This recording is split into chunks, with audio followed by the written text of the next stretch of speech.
The steel sang beneath her hands, a rhythmic whisper that had become as natural to her as breathing. And when the tall cowboy with storm-gray eyes walked through the butcher shop door that scorching August afternoon in 1884, Josephine Ellis looked up from her whetstone just long enough to see her entire world shift on its axis.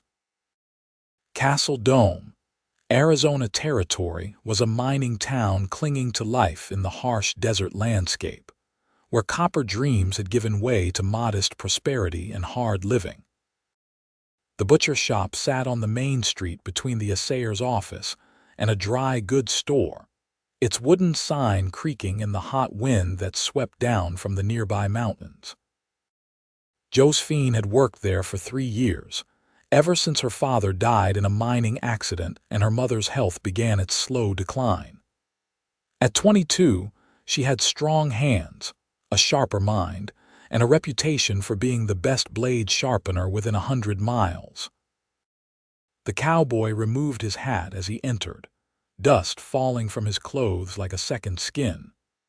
He was tall, perhaps 25 or 26, with sun-darkened skin and calluses that spoke of long days working cattle. His leather vest bore the wear of countless hours in the saddle, and his boots were scuffed, but well maintained. There was something in his expression that caught Josephine's attention more than his physical presence, a kind of restless searching that she recognized because she saw it in her own mirror each morning. "Madam," he said, his voice rough from trail dust, "name's Jesse Blake. I'm looking for someone who can sharpen these." He laid a pair of working knives on her counter, good steel but neglected, their edges dull and nicked. Josephine set down the butcher's cleaver she had been working on and picked up one of his knives, turning it in the afternoon light that streamed through the shop's front window.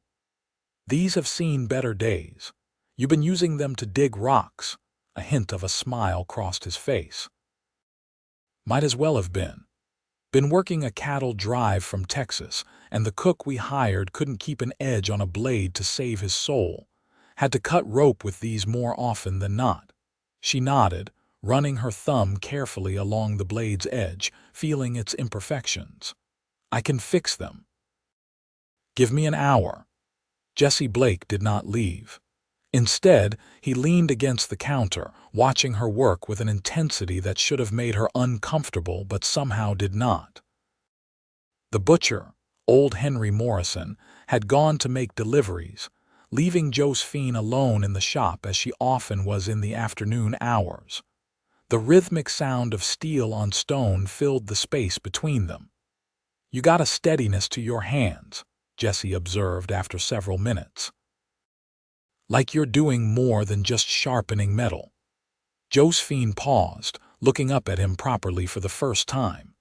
His eyes were indeed gray, the color of thunderclouds gathering over the desert, and there was an openness in them that surprised her.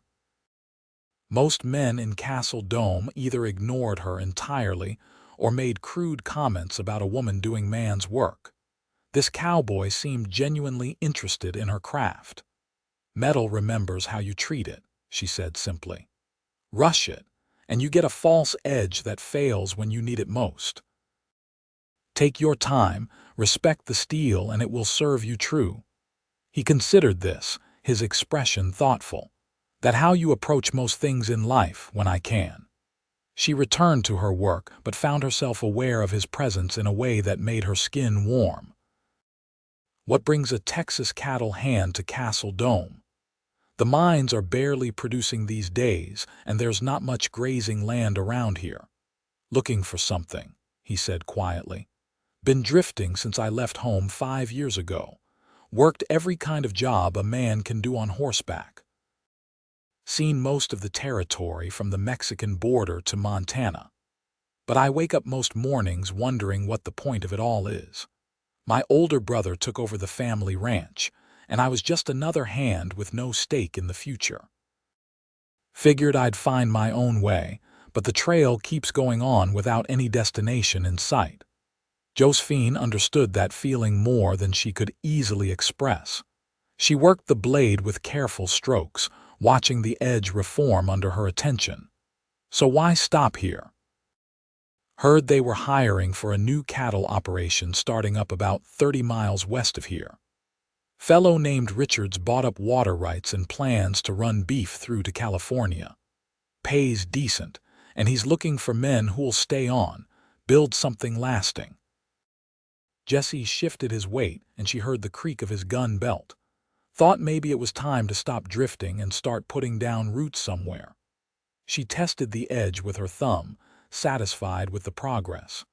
Castle Dome's not much to look at, but it's home to those who stay. The mine's played out mostly, but folks are finding other ways to make a living.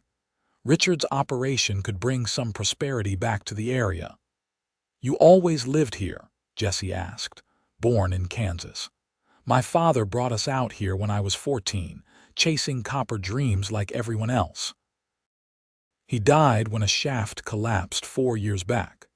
My mother and I run a small house on the edge of town. I work here 6 days a week to keep us fed.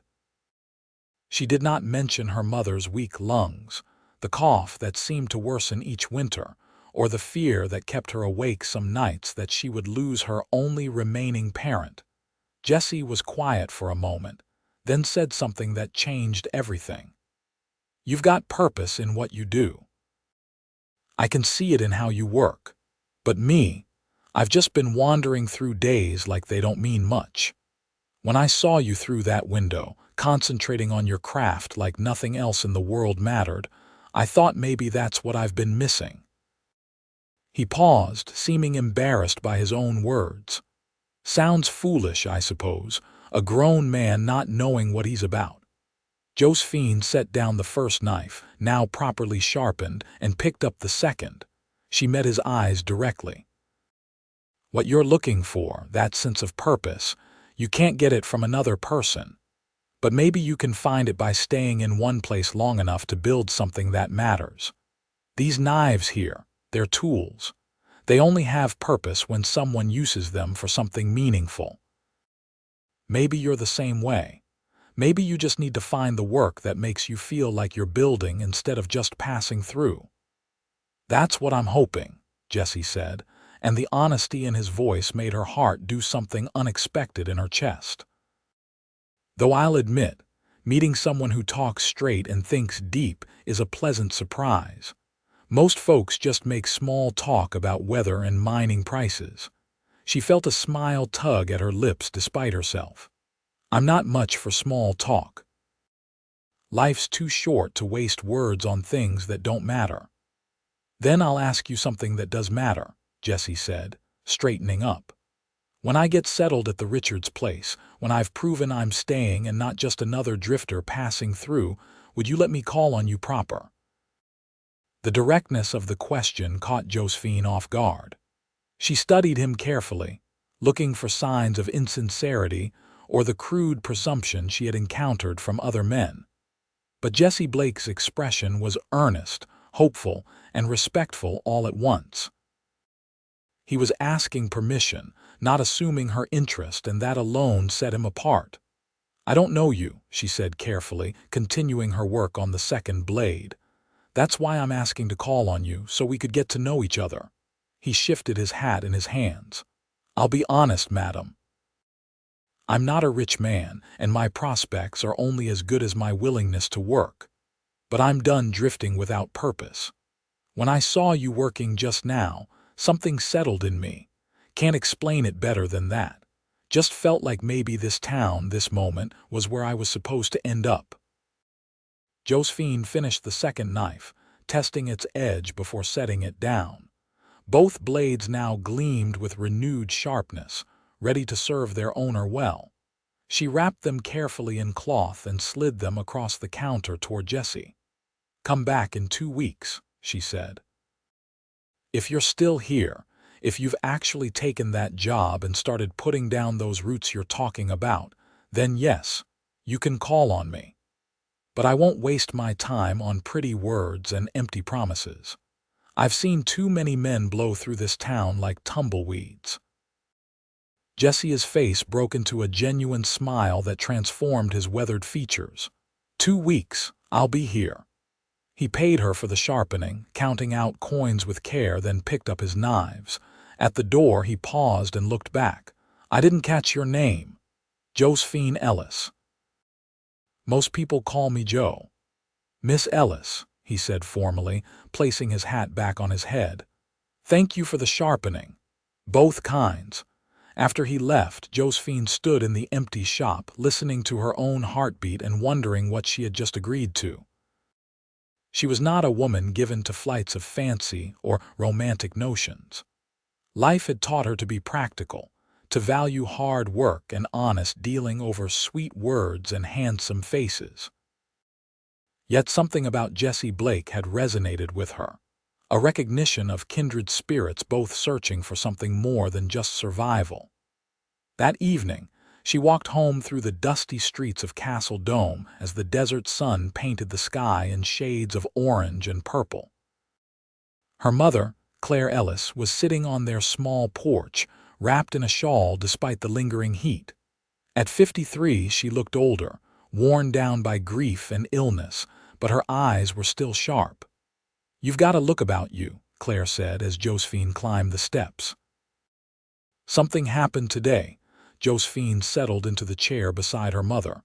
Met a cowboy, asked if he could call on me. Claire's eyebrows rose. And you said, told him to come back in 2 weeks if he's still in town. Josephine stared out at the desert landscape, the distant mountains dark against the colorful sky. Probably nothing will come of it. But you hope something will, her mother said gently. I can hear it in your voice. You're 22, Joe. I worry you're letting life pass you by, spending all your time taking care of me and working at that butcher shop. The shop is good work, and taking care of you is my privilege, not my burden. Josephine reached over and squeezed her mother's thin hand. Besides, I'm not one of those silly girls dreaming of being swept off their feet. If anything comes of this, it'll be because we both choose it with clear eyes and honest intentions. Her mother smiled. That's why I think you might have found someone worth knowing. You wouldn't have agreed to let him call on you if you didn't see something genuine in him. You've got good instincts about people, Joe. Trust them. The 2 weeks that followed were some of the longest of Josephine's life, though she tried not to count the days. She worked her regular hours at the butcher's shop, sharpening knives and cleavers, occasionally helping Henry Morrison with the harder tasks of breaking down livestock. The work was honest and good, requiring both strength and precision. She took pride in it, even if some of the town's more refined ladies looked down on her for doing such unfeminine labor. On the 8th day after meeting Jesse Blake, she heard news that the Richards cattle operation had indeed hired several new hands, and that construction had begun on bunkhouses and corrals at the ranch site. Her heart had given a small leap at the news, though she refused to ask directly if Jesse was among the hired men. She would know soon enough if he kept his word. On the 14th day, Jesse Blake walked back into the butcher shop. He looked different from the dust-covered drifter who had first appeared. His clothes were still working gear, but clean. His face had been freshly shaved, and there was something settled about him, as if the restlessness she had sensed before had quieted. He carried his hat in his hands and approached her counter with a mixture of confidence and nervousness. Miss Ellis, he said, 2 weeks like you asked. I've been working at the Richards Ranch, signed on for a year with good wages. Got a bunk in the new housing, 3 meals a day and work that matters. I'm helping build something that'll last. Josephine felt a warmth spread through her chest. You came back, said I would. He met her eyes steadily. Would you let me walk you home this evening? Maybe we could talk, get to know each other proper. She nodded, aware that Henry Morrison was watching from the back room with undisguised interest. My shift ends at 6. I live on the eastern edge of town, the small house with the blue shutters. "I'll be waiting outside," Jesse said, and the smile he gave her was like sunshine breaking through clouds. That evening, as they walked through Castle Dome's dusty streets, Josephine felt something she had not experienced in years. Hope. Not the desperate hope of someone wanting to escape their circumstances, but the gentle, growing hope that came from recognizing possibility. Jesse walked beside her at an easy pace, telling her about his work at the Richards Ranch. "We're building a whole operation from the ground up," he said, his voice animated. "Mr. Richards has a vision for bringing quality beef to the California markets. He's treating his workers fair, paying decent wages, and talking about profit sharing for those who stay on long term. First time I've worked for someone who sees his hands as partners rather than just labor." "Sounds like you found what you were looking for," Josephine said. "Found the work," Jesse agreed. "But I've been thinking about what you said about needing to build something meaningful. A job's just a job if there's nothing else to give it context. I want more than that. Want to be part of a community, have people who matter to me and who I matter to in return." They had reached her house, and Josephine saw her mother watching from the window, discreetly drawing back when she noticed them looking. "Would you like to meet my mother? She'll interrogate you 6 ways from Sunday, but you might as well face it sooner than later if you're serious about calling on me." Jesse's expression grew solemn. "I'd be honored." Claire Ellis was everything Josephine had promised, asking Jesse direct questions about his background, his intentions, his character, and his prospects. To his credit, Jesse answered honestly, not trying to make himself sound better than he was, acknowledging his years of drifting while explaining his desire to change course and build a stable life. "My Jo's got a practical head on her shoulders," Claire said finally, wrapped in her shawl despite the warm evening. "She won't be swayed by pretty promises or sweet talk. If you want to court her properly, you'll need to show her through action that you're the man you claim to be." "Yes, madam," Jesse said respectfully. "That's exactly what I intend to do." After he left, Josephine sat with her mother in the gathering darkness. "Well, he's got honest eyes," Claire said, "and he didn't flinch when I asked him hard questions. Most importantly, he looks at you like you're something precious. That's rare, Joe. Don't dismiss it just because you're afraid of being disappointed." "I'm not afraid," Josephine protested, then reconsidered. "Maybe I am a little. It's been just us for so long. The idea of letting someone else into our lives, it's big." "The biggest things usually are," her mother said gently. "But life's meant for living, sweetheart. Your father and I had 15 good years together before he passed. I wouldn't trade them for anything, even knowing how it ended. Sometimes you have to risk the hurt to find the joy." Over the following weeks, Jesse Blake courted Josephine with a steady determination that both impressed and moved her. He came into town every Sunday, his one day off from the ranch, and spent it with her. Sometimes they walked through the desert in the early morning before the heat became unbearable, and he showed her plants he had learned to identify from other cowhands. Sometimes they sat on her porch and just talked, conversations ranging from childhood memories to dreams for the future. He brought her mother medicine from the general store when he learned about her lung condition, paying for it with his own wages. He helped repair the fence around their small property without being asked. He attended church services with them, sitting in the back pew and singing the hymns in a pleasant baritone.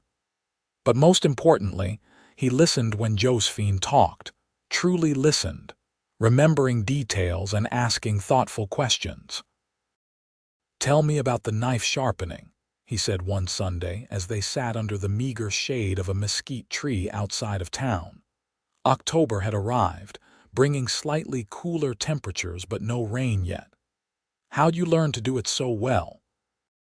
Josephine leaned back against the rough bark, watching a hawk circle in the cloudless sky.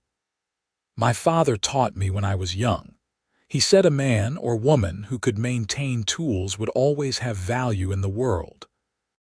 He taught me to see the grain of the metal, to feel the edge forming, to know when it was right.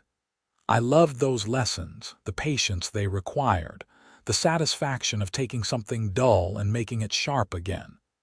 You make it sound almost spiritual, Jessie observed. Maybe it is, in a way. There's something meaningful about restoration, about taking what's worn and giving it new purpose. She glanced at him. Like what you're doing with your life, I suppose. You were dull, worn down by aimless wandering. Now you're finding your edge again, your purpose. Jessie reached over and took her hand, the first time he had done so. His palm was calloused and warm, and Josephine felt her breath catch at the contact. You helped with that, you know. That first conversation we had, it crystallized something for me. Made me realize I didn't want to just drift anymore. I wanted to matter to someone, to have work that meant something, to build a life I could be proud of. I only sharpened your knives, Josephine said, but her voice was softer than usual. You did more than that, and you know it. Jessie's thumb brushed across her knuckles, a gentle, deliberate touch. Joe, I know it's only been a couple months, and I don't want to rush you into anything you're not ready for, but I need you to know that I'm falling in love with you. You're the strongest, most genuine person I've ever met. You speak the truth, you work hard, you care for your mother with such devotion. You've got substance, and that's what I've been missing my whole life. Josephine's heart pounded in her chest. She could have played coy, could have deflected or made light of his declaration. But that was not her nature, and Jessie deserved the same honesty he had given her. I'm falling in love with you too, she said quietly. It scares me because I've built my life around certainty, around things I can control through hard work and dedication. Love isn't like that. It's unpredictable and risky. But worth it, Jessie said, moving closer. If we're both willing to work at it, to be honest with each other, to build something together the same way we'd build anything else worth having. She turned to face him fully, studying his features that had become so familiar over the past weeks. You're sure? You're sure you want to tie yourself to a woman who works in a butcher's shop, who's got a sick mother to care for, who'll never be one of those delicate ladies who faints at the sight of blood? Jessie laughed, a warm sound that seemed to ripple through the desert air. Joe, I don't want delicate. I want real. I want you exactly as you are. And your mother is a fine woman who raised an extraordinary daughter. Taking care of her isn't a burden I'd be taking on. It'd be a privilege. Josephine kissed him then, leaning forward to press her lips against his in a kiss that was both tender and sure.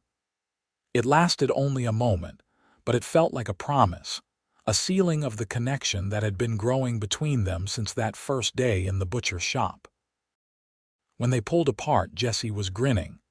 Does this mean I can officially court you? Like tell people you're my girl? I suppose it does, Josephine said, unable to keep from smiling back. Though I'm nobody's possession, let's say we're courting each other. Fair enough, Jessie agreed. Partners in this, like everything else. The months that followed were among the happiest of Josephine's life. Jessie continued working at the Richards Ranch, proving himself valuable enough that Mr. Richards began talking about making him a foreman. The cattle operation was growing, bringing jobs and money to the area around Castle Dome. Jessie saved his wages carefully, talking about his plans to eventually buy land of his own, to build something lasting. Josephine continued her work at the butcher's shop, her reputation for knife sharpening spreading to nearby towns. People began coming from miles away to have her work on their blades, and Henry Morrison gave her a raise, recognizing that she was bringing in additional business. She saved her money too, adding to the small nest egg she had been building since her father's death. On Sundays, Jessie came to town and they spent their time together, sometimes with Claire. sometimes alone. They talked about everything, big dreams and small details, building the foundation of understanding that any lasting relationship required. Jesse learned that Josephine loved reading but rarely had time for it, so he began borrowing books from the few people in town who had them, bringing her a new story each week. Josephine learned that Jesse had a fine hand for sketching, that he filled notebooks with drawings of horses and cattle and desert landscapes. "You've got real talent," she said one evening, looking through one of his sketchbooks. They were sitting on her porch, the November air finally cool enough to be pleasant. "These are beautiful." Jesse looked embarrassed. "Just something I do to pass time. Most cowboys would mock me for it, so I keep it to myself mostly." "Why would they mock you for having skill and creating beauty?" Josephine asked, genuinely puzzled. "Because it's not considered manly, I suppose. Cowboys are supposed to be tough and rough, not artistic." He took the sketchbook back, flipping through pages. "But I can't help it. I see something beautiful and I want to capture it, make it permanent somehow." "Like I do with knives," Josephine mused. "Taking something that exists and making it better, more itself. We're not so different, you and I." "No," Jesse agreed. "We're not. Maybe that's why this works." Christmas came to Castle Dome with little fanfare but genuine warmth. The small community gathered for services at the church, and neighbors shared what they had with those who had less. Jesse brought gifts for both Josephine and her mother, carefully chosen items that showed how well he had come to know them. For Claire, a thick wool shawl far finer than the worn one she usually wrapped herself in. For Josephine, a leather roll that unfurled to reveal slots for multiple knives, a professional sharpener's kit. "For when you're ready to do more than just work at the butcher shop," he said as she examined it with wonder. "I've been thinking you could build a real business, traveling to ranches and mines, offering your services. You're good enough that people would pay premium prices. Could give you more independence, more options."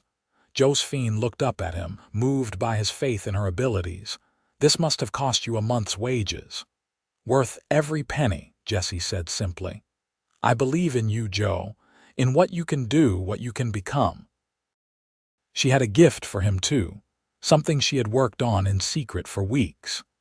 It was a pair of leather work gloves, carefully stitched and tooled with a pattern of running horses along the cuffs. She was not as skilled at leatherwork as she was at sharpening, but she had put her whole heart into the project. "They're perfect," Jesse said, pulling them on and flexing his fingers. "You made these yourself." "I'm better with steel than leather, but I wanted to give you something I made with my own hands, something practical that you'd use and think of me when you did." Jesse pulled her close, right there on the porch with her mother watching from inside with a knowing smile. "I think of you constantly anyway. Every day I wake up and remember that you're in my life, and it makes everything better. The work's less tedious, the loneliness is gone, the future looks bright instead of empty." "I feel the same way," Josephine admitted, resting her head against his chest and listening to his heartbeat. "You've changed everything for me, Jesse Blake, given me hope for things I didn't even know I wanted." Winter settled over the Arizona territory, bringing cold nights and occasional rain that turned the desert briefly green. Josephine's mother's health worsened with the cold weather, her cough becoming more persistent, but she remained in good spirits, cheered by her daughter's happiness and the prospect of grandchildren someday. "When are you going to marry that boy?" Claire asked one evening in January as Josephine helped her into bed. "He's clearly in love with you and you with him. What are you waiting for?" "We've only known each other 6 months, Josephine said, though the thought of marrying Jesse had been occupying more and more of her thoughts. "That's not very long." "I knew your father for 3 months before we married, and it was the best decision of my life," Claire countered. "When you know, you know. And Joe, I want to see you settled and happy. Want to know you'll be taken care of when I'm gone." "Don't talk like that," Josephine said sharply, fear spiking through her. "You're going to be fine. Spring will come, the weather will warm, and you'll feel stronger." Her mother gave her a look of infinite tenderness and sadness. "Sweetheart, we both know that's not true. I'm getting weaker, not stronger. The doctor's medicine helps, but it's not curing anything. I need you to promise me something." "Anything," Josephine whispered, tears pricking her eyes. "When I'm gone, don't let grief stop you from living. Marry Jesse, have babies, build the life you deserve. Don't sacrifice your happiness out of misplaced guilt or sorrow. Promise me." Josephine wrapped her arms around her mother's thin frame. "I promise. But you're going to be at my wedding and you're going to meet your grandchildren. You're going to be fine." But even as she said it, Josephine felt the lie in the words. Her mother was fading, had been for months if she was honest with herself. The realization was crushing, but she forced herself to be strong, to make the most of whatever time they had left. She told Jesse about the conversation the following Sunday, unable to keep her worry and grief contained any longer. They were walking in the desert, far enough from town that they could speak freely. Jesse listened without interrupting, then pulled her into his arms when she finally broke down crying. "I'm so sorry," he said, his voice thick with emotion. "I know how much your mother means to you, and I know there's nothing I can say to make this better. But I'm here, Joe. Whatever you need, however I can help, I'm here. Just hold me," she whispered. "Just be here with me right now." They stood there in the desert, wrapped around each other as the sun beat down and the wind whispered through the sparse vegetation. Josephine drew strength from Jesse's solid presence, from the steadiness he had brought to her life. When she finally pulled back, she looked up at him with swollen eyes but determined expression. "My mother asked when we're getting married," she said, "and I've been thinking about it too. I know it hasn't been long, but I'm certain about you, about us. If you're willing, if you want the same thing, I'd like to be your wife." Jesse's eyes widened, then softened with love and joy. "Are you proposing to me, Miss Ellis?" "I suppose I am." She managed a watery smile. "I know traditionally the man asks, but I've never been very traditional." "That's one of the 1,000 things I love about you," Jesse said, cupping her face in his hands. "And yes, I want to marry you. I've been carrying my grandmother's ring around for the past month, trying to work up the courage to ask. Was planning to do it proper, maybe take you somewhere special." "This is special," Josephine said, gesturing to the desert around them. "This is real and honest in us. Ask me now." Jesse reached into his vest pocket and pulled out a small cloth bag. From it, he extracted a simple gold band with a small diamond, worn but beautiful. He dropped to one knee in the dust, looking up at her with such love that Josephine felt her heart might burst. "Josephine Ellis, you are the strongest, most genuine, most extraordinary woman I've ever known. You've given my life purpose and meaning. You've made me want to be better, do better, build something lasting. Would you do me the incredible honor of becoming my wife?" "Yes," Josephine said, pulling him to his feet. "Yes, absolutely yes." He slid the ring onto her finger and it fit perfectly, as if it had been made for her hand. Then he kissed her, deep and passionate and full of promise, a kiss that spoke of all the days and nights they would share, all the joys and sorrows they would face together. They set the wedding date for March, wanting to give Claire time to grow stronger with the coming spring, but not wanting to wait too long.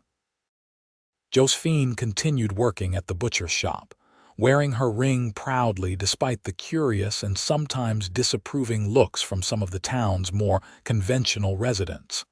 She did not care about their opinions. She was marrying a good man who loved her, and she was proud of it.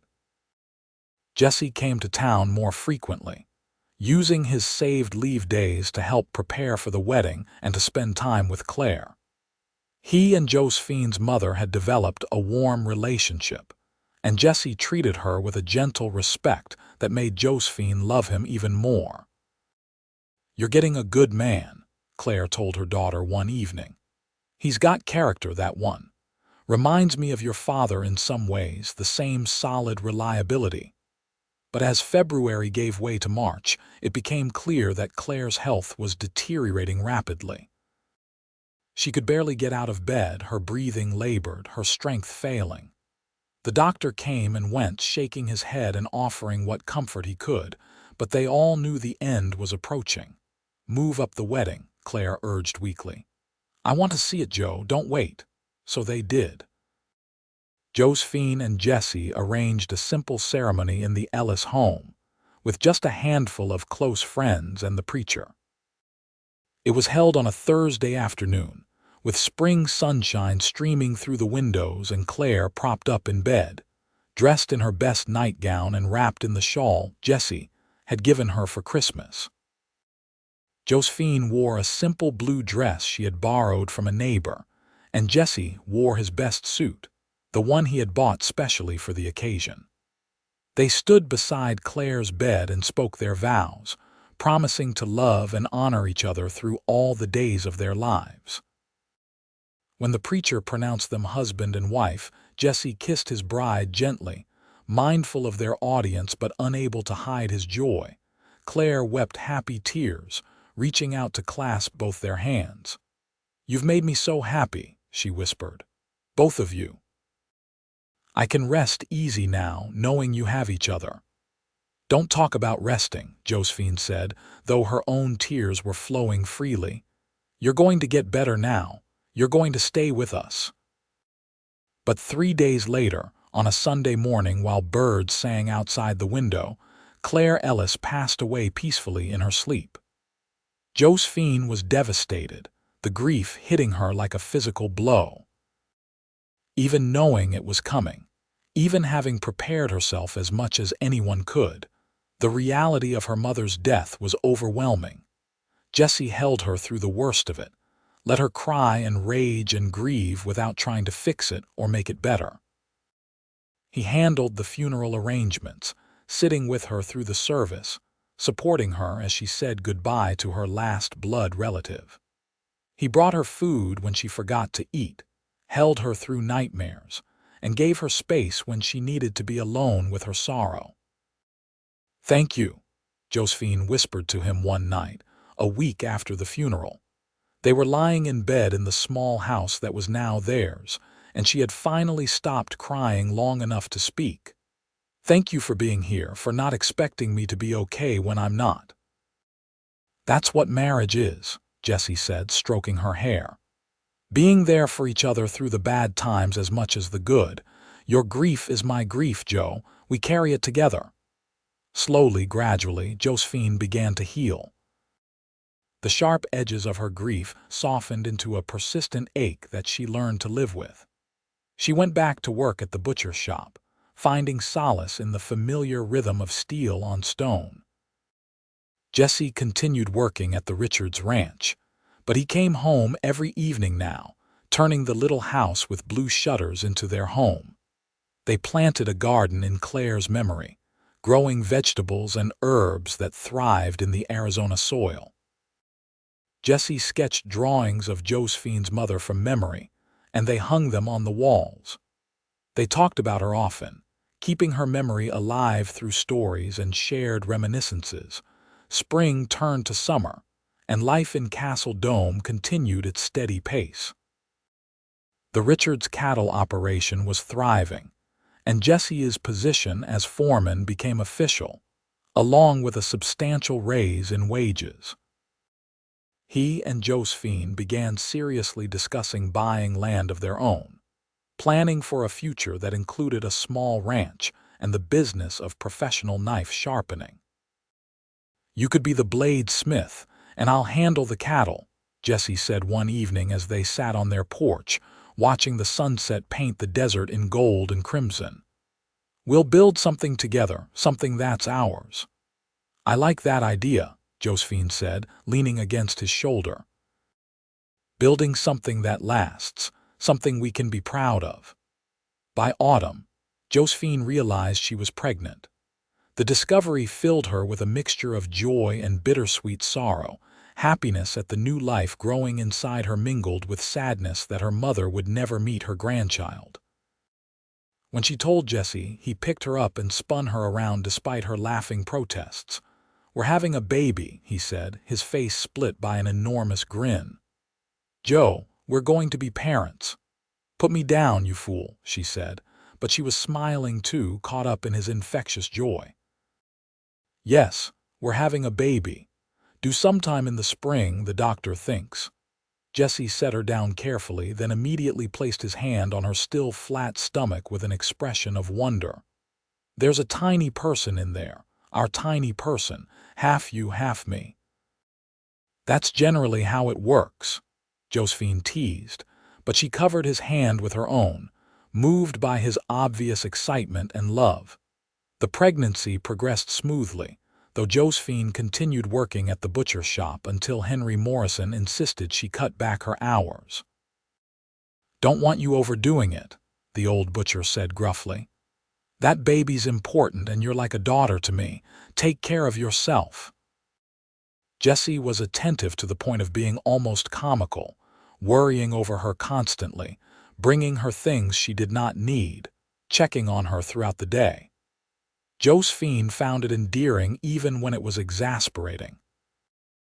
"I'm pregnant, not made of glass," she told him one evening when he tried to forbid her from carrying a basket of laundry. "Women have been having babies since the beginning of time. I'll be fine."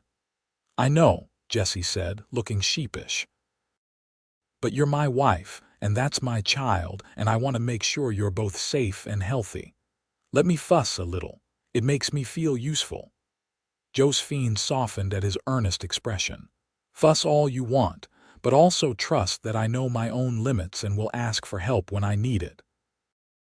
As winter approached, Jesse made good on his promise to buy land. Using their combined savings plus a loan from Mr. Richards, they purchased a parcel of land with water rights about 10 miles from Castle Dome. It was not large, just 40 acres, but it was theirs. They began making plans for a house, for corrals, for a workshop where Josephine could practice her craft professionally. "We'll build it together," Jesse said, unrolling sketches he had made of their dream home. "Start with something simple, add on as we can afford it, but it'll be ours, Joe. Our land, our home, our future." Josephine studied the drawings, seeing his vision for their life together rendered in pencil and paper. "It's perfect. We'll build it in the spring after the baby comes. Give me time to recover, then we'll work on it together." The baby came on a warm day in April 1885, after a labor that lasted 18 hours and left Josephine exhausted but triumphant. Jesse stayed with her the whole time, holding her hand, encouraging her, looking more terrified than she had ever seen him but refusing to leave her side. When the midwife finally placed the squalling infant in Josephine's arms, both she and Jesse wept. "It's a boy," the midwife announced. "Strong and healthy, good set of lungs on him." Josephine looked down at her son, at his tiny red face and waving fists, and felt a love so intense it was almost painful. Jesse leaned over them both, his expression a mixture of awe and overwhelming emotion. "He's perfect," Jesse whispered. "Absolutely perfect. What should we name him?" They had discussed names throughout the pregnancy, finally settling on James Clyde Blake, honoring both Jesse's grandfather and Josephine's mother. Little James was indeed perfect, though he cried often and slept little, keeping his parents exhausted but besotted. "I never knew I could love someone this much," Josephine said one night, nursing James while Jesse sat beside them in the rocking chair he had built. "It's terrifying and wonderful at the same time." "I know what you mean," Jesse agreed, reaching out to stroke his son's downy hair. "Makes me want to be better, do better, give him the best life possible." As spring turned to summer, they began building on their land. Jesse took time off from the Richards ranch, and with the help of friends and neighbors, they erected a small but sturdy house. Josephine, with James strapped to her back, helped where she could, and slowly their dream took shape. By autumn, they were able to move into their own home, leaving the little house with blue shutters to be rented by another family. The new house had a large workshop attached where Josephine could sharpen knives and other tools. Word of her skill had spread, and she had more work than she could handle, with people coming from surrounding towns and ranches to have their blades serviced. Jesse built up a small herd of cattle, working their land while still maintaining his position at the Richards ranch. Life was hard, requiring constant work and sacrifice, but it was good.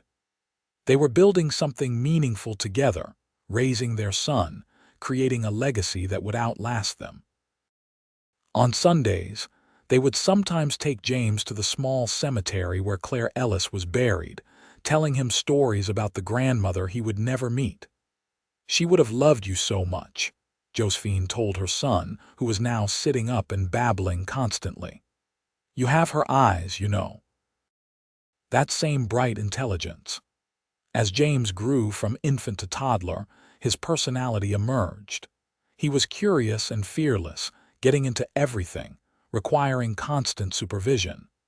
He loved watching his mother work, sitting quietly sometimes for surprisingly long periods as she sharpened blades.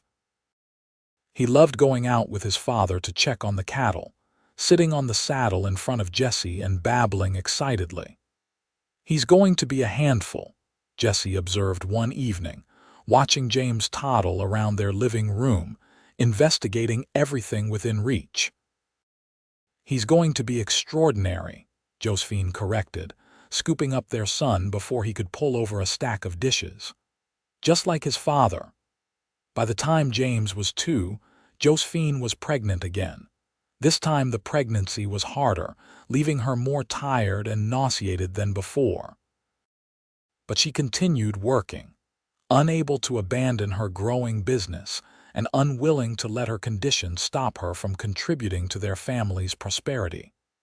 The second baby arrived in early 1888, another son they named Joseph, after Josephine's father. Joseph was a calmer baby than James had been, content to watch the world with solemn eyes and only crying when truly in need. James was fascinated by his little brother, wanting to help with everything, which was both endearing and occasionally challenging.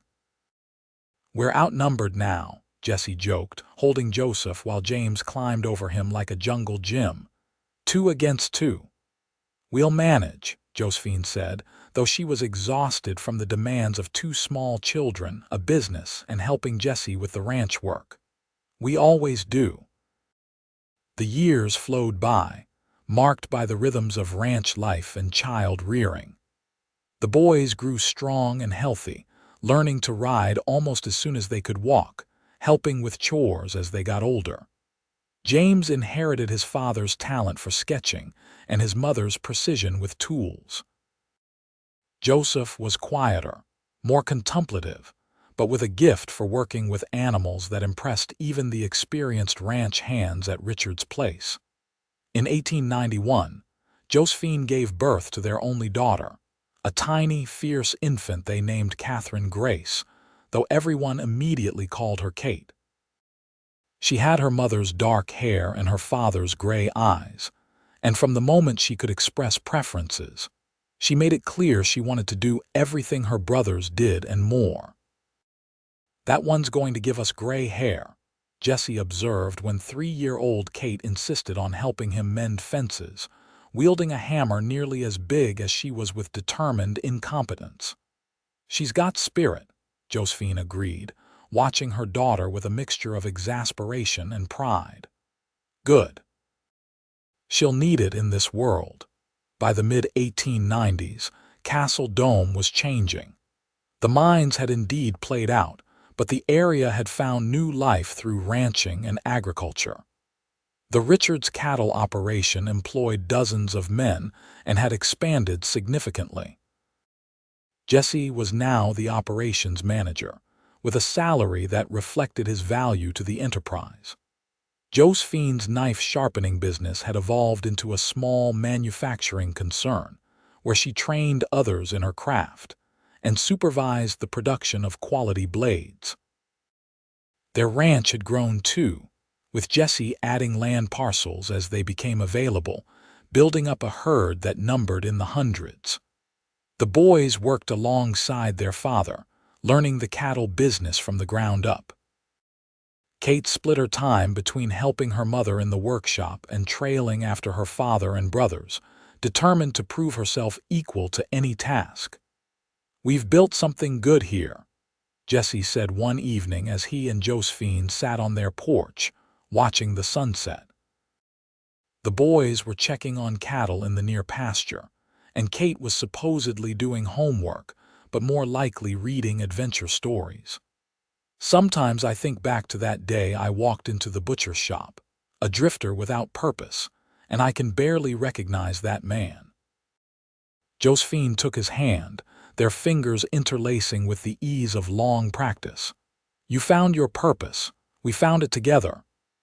"You sharpened more than my knives that day," Jesse said, pulling her close. "You sharpened my whole life, gave it edge and meaning. Everything good I have, every bit of happiness, it all started with you. And you gave me hope when I needed it most," Josephine replied, resting her head on his shoulder. "Helped me through the worst grief of my life, built this beautiful life with me. We've been good for each other, Jesse Blake." "The best," he agreed, kissing the top of her head. "And we're not done yet. Got years ahead of us, watching these kids grow, maybe becoming grandparents someday, growing old together." As if to punctuate his words, James and Joseph came riding up, with Kate running behind them, shouting about being left behind. The boys were nearly grown now, 17 and 15 respectively, tall and strong and capable. They reined in their horses, calling out greetings to their parents. "Cattle all look good, Pa," James reported. "That new bull you bought is settling in well with the herd.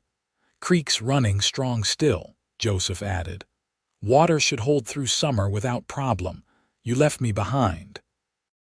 Kate accused her brothers, hands on her hips in an exact replica of her mother's no-nonsense stance. "I can ride as well as either of you." "But you can't keep up yet," James teased, then relented at her furious expression. "Maybe next year, Squirt. You're getting better." The children went inside to wash up for dinner, still bickering good-naturedly, and Jesse and Josephine remained on the porch a moment longer. The desert stretched out before them, beautiful and harsh and home. The house they had built with their own hands stood solid behind them, filled with love and laughter and the everyday chaos of family life. "Do you ever miss the simplicity of before?" Josephine asked. "When it was just you drifting, or me and Mama in that little house?" Jesse considered the question seriously. "No, simple isn't always better. This is complicated and challenging and exhausting, but it's real. It matters. We're building something that will outlast us in the land and the business, but especially in those 3 kids. They're our legacy, Joe. They're proof that 2 people with nothing but determination and love for each other can create something extraordinary." Josephine smiled, standing up and pulling Jesse with her. "Come on, husband. Our extraordinary legacy is probably destroying the kitchen trying to help with dinner, and I don't want to face that alone." They went inside together, into the warmth and noise and beautiful chaos of their life. Over the following years, they watched their children grow into remarkable adults. James eventually took over the management of their ranch, proving to have inherited both his father's business sense and his mother's attention to detail. He married a school teacher from Yuma, a smart and capable woman who matched his energy and ambition. Joseph pursued his love of horses, starting a breeding program that became renowned throughout the territory. He married later than his brother, choosing a quiet woman who shared his love of animals and patient temperament. Together they built a life centered around the ranch but distinctly their own. Kate, true to her fierce nature, refused every conventional path offered to her. She learned her mother's craft so thoroughly that she surpassed even Josephine's considerable skill. At 20, she opened her own business in Phoenix, specializing in custom blades for ranchers, hunters, and the few remaining frontier lawmen. She never married, declaring herself perfectly content with her independence and her work, though she visited the family ranch often and was a favorite aunt to her nephews and nieces as they arrived. Jesse and Josephine watched it all with pride and satisfaction, seeing their children and grandchildren carry forward the values they had worked so hard to instill. They grew older together, Jesse's dark hair silvering and Josephine's hands developing arthritis that made her work harder but never stopped her entirely. They celebrated anniversaries and birthdays, weathered droughts and economic downturns, supported each other through the inevitable sorrows, and celebrated the joys. On their 30th wedding anniversary in 1915, their children threw them a party at the ranch. It seemed like half of Arizona showed up, people whose lives had been touched by Jesse and Josephine in one way or another. Former ranch hands and business associates, old friends from Castle Dome, customers of Josephine's sharpening business. They all came to honor a couple who had built something lasting through hard work, integrity, and love. "I can't believe it's been 30 years, Josephine said to Jesse as they danced to music provided by a local band. She was 63 now, still strong but showing her years. Jesse was 66, his body bearing the marks of decades of hard physical labor, but his gray eyes were as sharp and loving as ever. "Best 30 years of my life," Jesse replied, holding her close. "Every single day with you has been a gift, Joe. Even the hard ones, the sad ones, the ones where we struggled. All of it was worth it because we faced it together."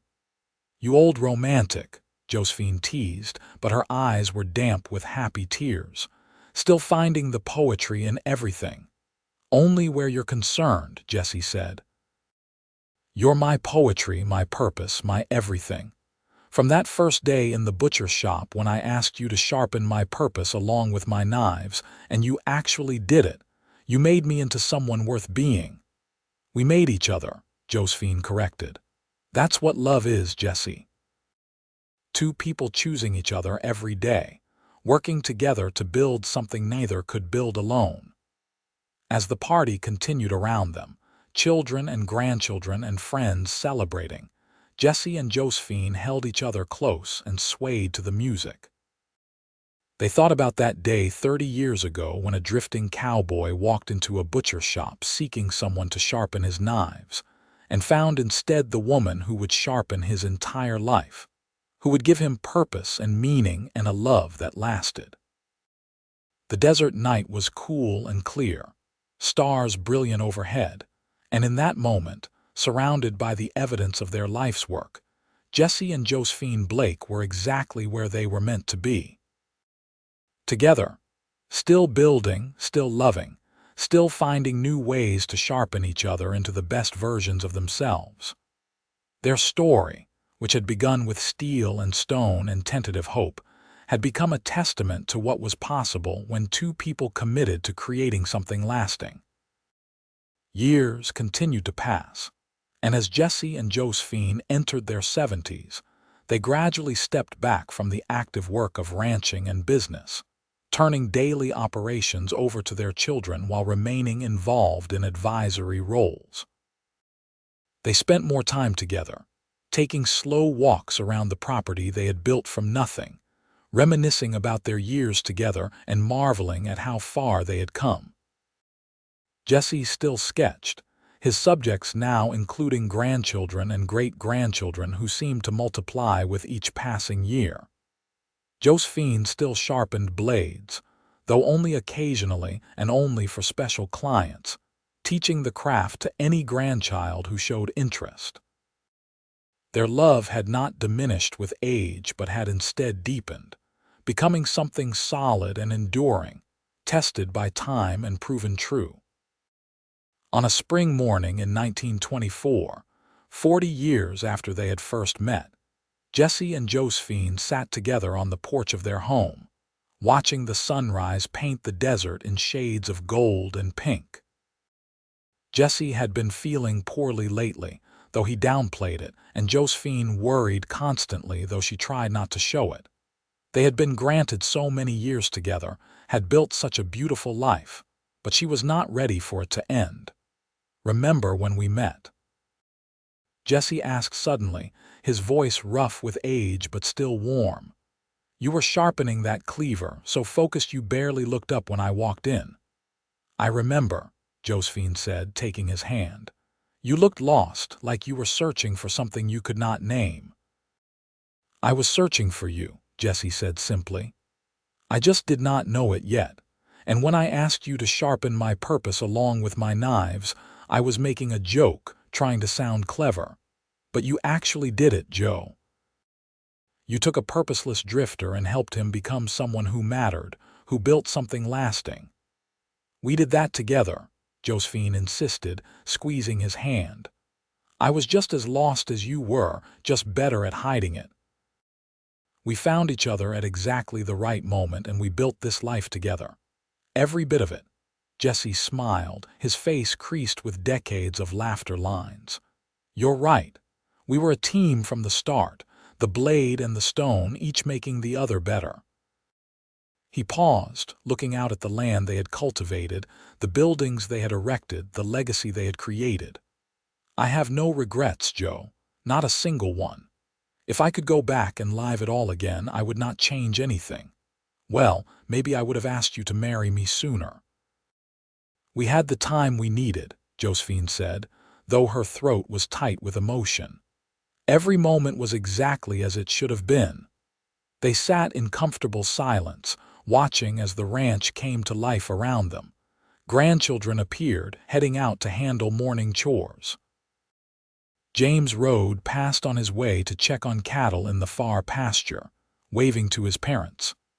The day unfolded as countless days had before, full of work and purpose and the steady rhythm of ranch life. That evening, after a dinner surrounded by family, Jesse passed away peacefully in his sleep, Josephine beside him as she had been for 40 years. The grief was crushing, the loss of her partner and best friend leaving a hole in her life that could never be filled. But even in her sorrow, Josephine found comfort in knowing they had been granted a lifetime together, had built something meaningful that would continue long after they were both gone. She lived another 4 years, remaining sharp and engaged, helping to run the ranch and business, doting on her ever-growing collection of descendants.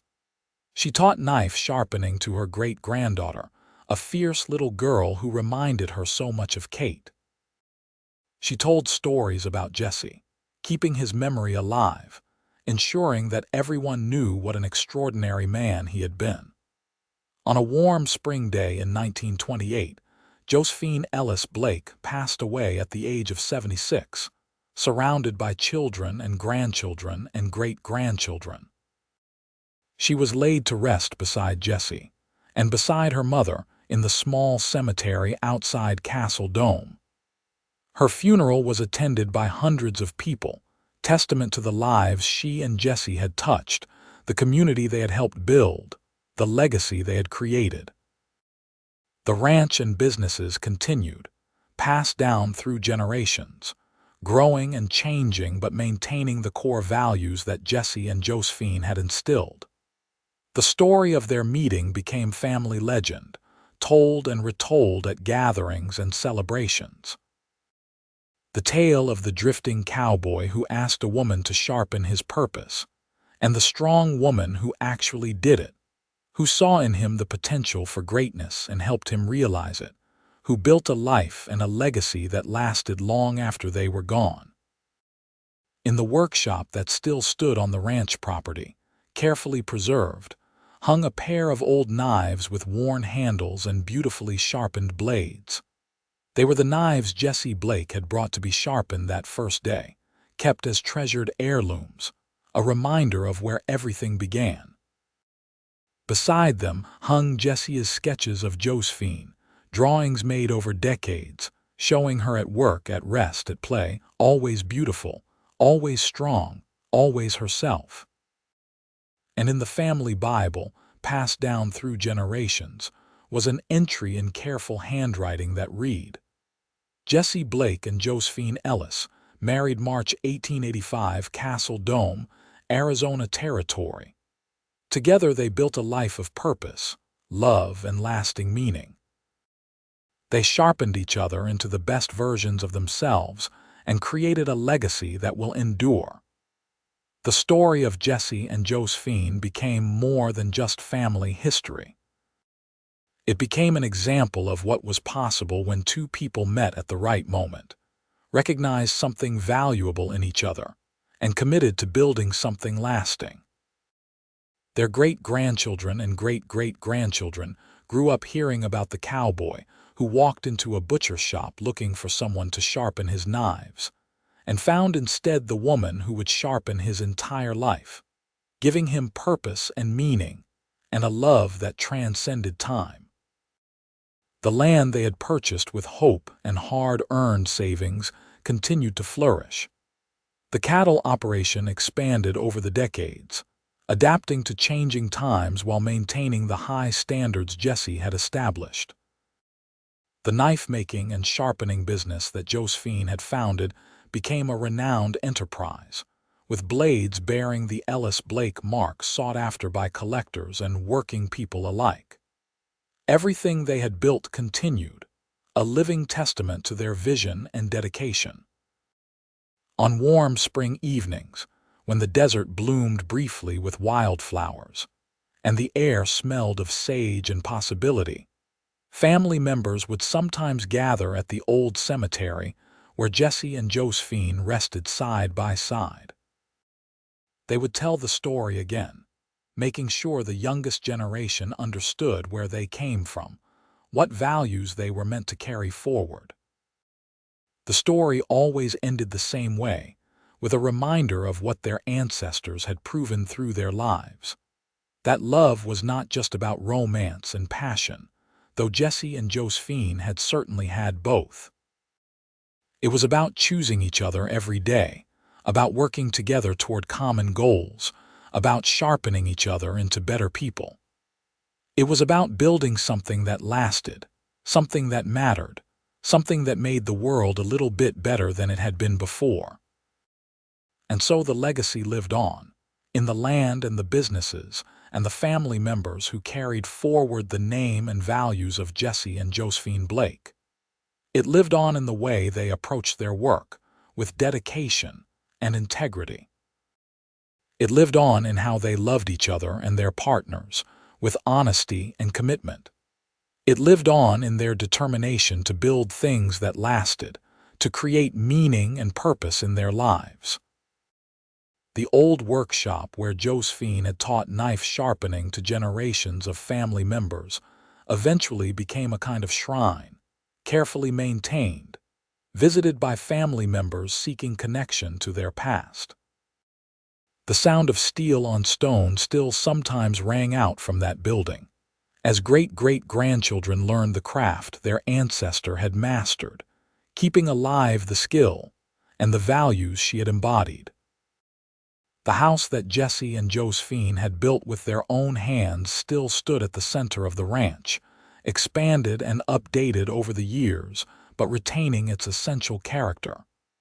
Families still lived there, raised children there, built their lives there.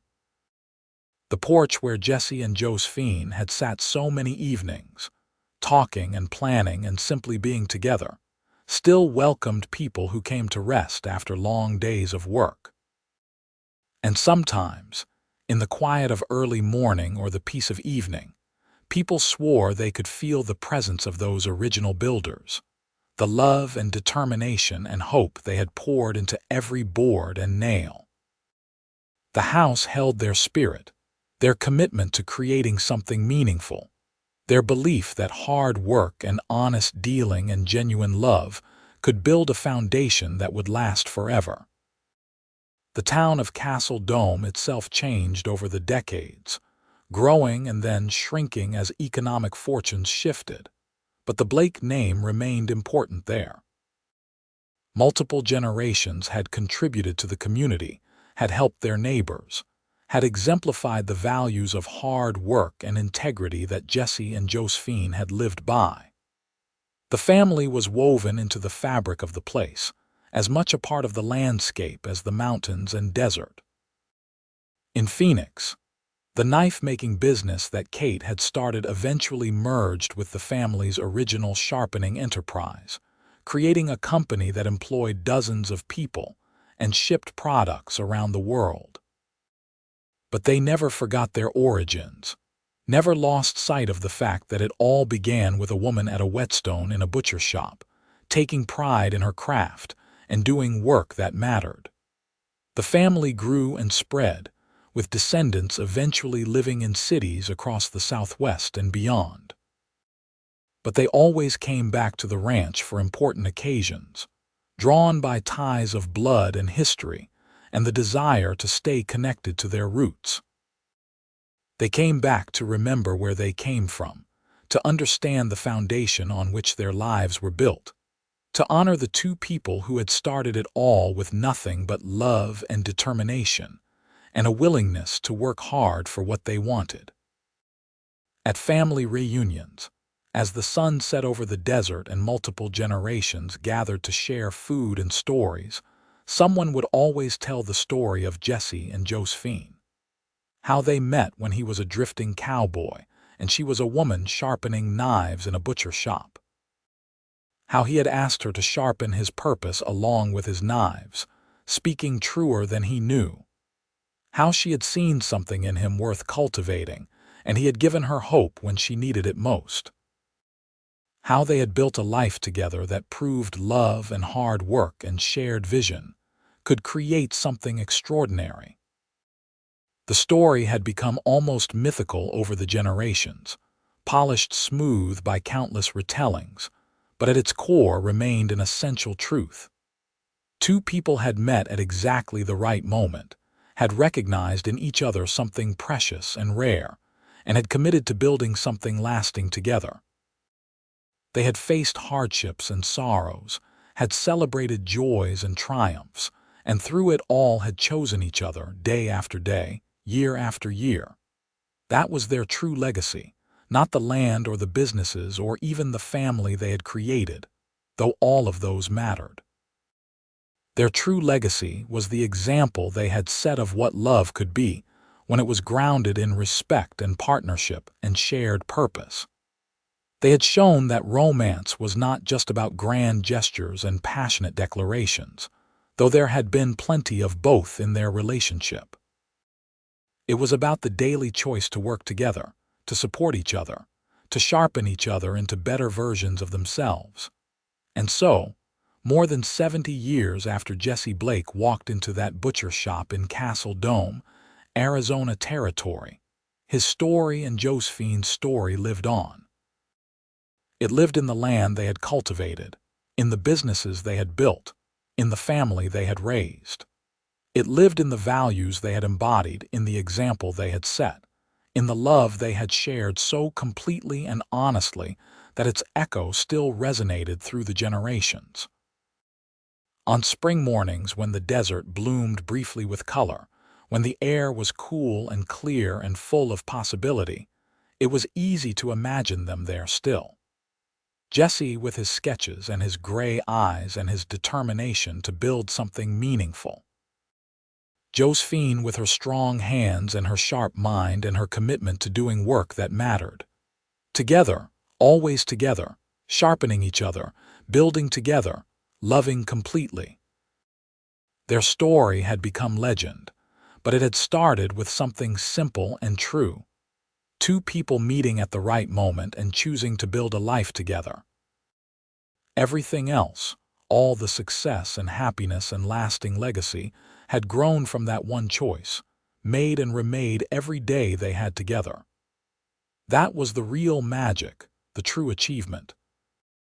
Not grand gestures or dramatic moments, though there had been those too, but the steady, daily choice to love and work and build together. And in the end, that was what mattered most. Jesse and Josephine Blake had lived full, meaningful lives. They had loved deeply and worked hard and created something that lasted. They had faced every challenge together and celebrated every joy together. They had sharpened each other into the best versions of themselves and had built a foundation that supported generations to come. Their story, which began with steel and stone and a chance encounter, had become a testament to the power of love and partnership and shared purpose. And that legacy would continue, as long as there were descendants to remember and tell the story, as long as the land they had cultivated continued to produce, as long as the values they had lived by continued to guide their family forward into the future.